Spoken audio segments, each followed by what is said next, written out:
Mardi 18 février, au tribunal de Paris, Stéphane Plaza, célèbre pour aider les gens à trouver des maisons, a cette fois trouvé un jugement sur mesure. 12 mois de prison avec sursis pour violence conjugale. Une décision qui ne figurait pas dans les diagnostics immobiliers de l'animateur. Visiblement plus doué pour vendre des duplex que pour gérer ses relations, Plaza s'est retrouvé en pleurs à l'annonce de la sentence.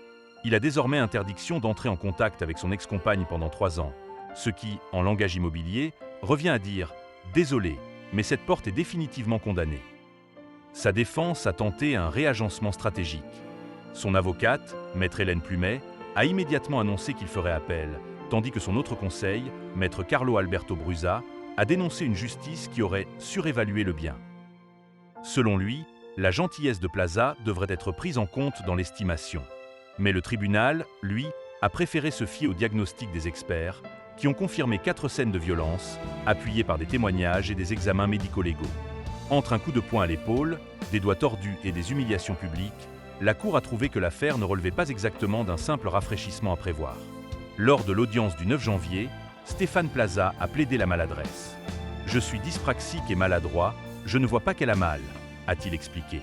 Une ligne de défense qui aurait pu marcher s'il s'agissait de renverser une tasse de café et non de tordre des doigts. Finalement, le tribunal lui a demandé de régler la note. 5 000 € pour le préjudice physique, 3 000 € pour le préjudice moral, 3 000 € pour les frais d'avocat. Soit un total de 11 000 €. En espérant que cette somme soit négociable, comme il aime tant le dire à la télé.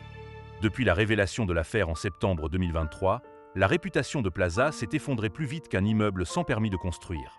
Des dizaines d'agences immobilières veulent quitter sa franchise et M6, actionnaire majoritaire, semble hésiter entre le vendre en l'état ou procéder à une démolition. Bref, pour Stéphane Plaza, l'heure n'est plus aux transactions, mais aux tractations judiciaires. Et cette fois, pas sûr qu'il puisse trouver preneur aussi facilement.